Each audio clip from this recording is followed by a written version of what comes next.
¿Qué ocurrió el lunes cuando nos anuncian que cierran los colegios? Que la gente se va a comprar y bueno, pues incluso parece que nos iba la vida, que parecía que nos enfrentábamos, no sé, a una catástrofe nuclear porque se vaciaban pues en muchos estantes y los carritos estaban llenos.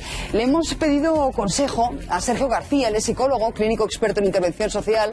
Sergio, muy buenos días. Hola, buenos días. Se nos suele decir que es más grave la histeria colectiva que el propio virus. No sé si tú estás de acuerdo con eso.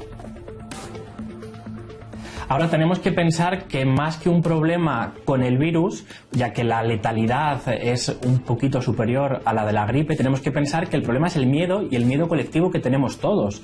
Es normal que tengamos miedo para que nos alertemos y para hacer las medidas de precaución. Pero tenemos que saber que el miedo también deprime el sistema inmunológico. Por lo tanto, tenemos que utilizar y vencer ese miedo para hacer las medidas necesarias, pero luego tenemos que seguir con nuestra vida y luego tenemos que pensar en más cosas además de en este virus. Por lo tanto, todo eso puede hacer que nuestro sistema inmunológico mejore. Ya, pero perdone, es que se contradicen muchas veces todos los mensajes que damos y le voy a explicar por qué. Estamos diciendo, hay que ver la juventud que se lo toma como a broma y que quedan con sus amigos y que salen y en vez de quedarse en casa, llevar unas medidas restrictivas. Tienen que cumplir. Claro, y entonces realmente es como es como complicado porque como madre dices, ¿qué hago? ¿Dejo que mi hija quede con sus amigas y que salga o la restringo en casa los 14 días? Entonces, pues dudamos mucho que si nos debe de dar ese miedo y transmitir ese pánico a nuestros hijos. Es que es complicado. ¿Qué aconsejas, Sergio? La medida es que nos quedemos en casa cuando así se ha aconsejado. Es decir, tenemos que estar a 1,5 metros de las personas, tenemos que no saludarnos. Es decir, tenemos que tomar todas esas medidas necesarias, lavarnos las manos y en la medida de lo posible no hacer ningún viaje que no sea necesario. Es decir, que es bueno que estemos en casa. No obstante, aún así, tenemos que poder pensar en más cosas que única y exclusivamente en esto, porque eso no nos va a beneficiar.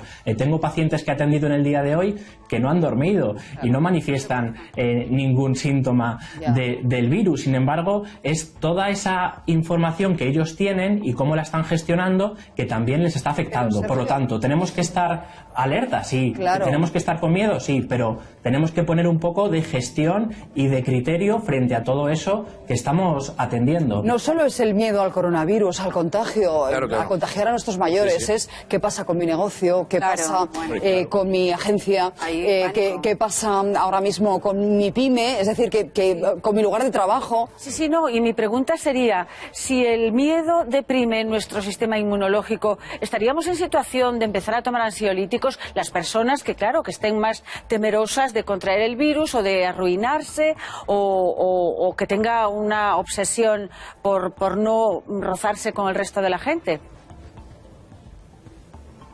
Más que el ansiolítico, lo interesante es que veamos que hay un miedo que es legítimo, que lo podamos expresar y que aún así sigamos, veamos cómo van sucediéndose los acontecimientos y tenemos que vislumbrar que va a ser un escenario positivo, porque también es necesario que frente a todo aquello que nos va sucediendo veamos que hay una perspectiva, ¿no? Entonces, cómo nos contamos a nosotros mismos lo que está sucediendo, eso va a ser lo que va a mejorar nuestro estado anímico. No obstante, el miedo es legítimo y además es necesario. Es cierto que está sucediendo una crisis y que por lo tanto tenemos que somos humanos y es necesario también que expresemos ese miedo, pero no obstante tenemos que seguir adelante, nos tenemos que sobreponer. Yo también tengo miedo, no obstante me tengo que enfrentar a él para poder hacer una vida en la medida de lo posible y con las prescripciones necesarias lo máximo que tenga que ver con la normalidad.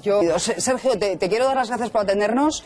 Haremos nuestros tus consejos e intentaremos pensar en otras cosas, a ver si lo conseguimos. Y sobre todo, bueno, pues hay que airearse, hay que oxigenarse, hay que comer bien, hay que intentar hacer deporte.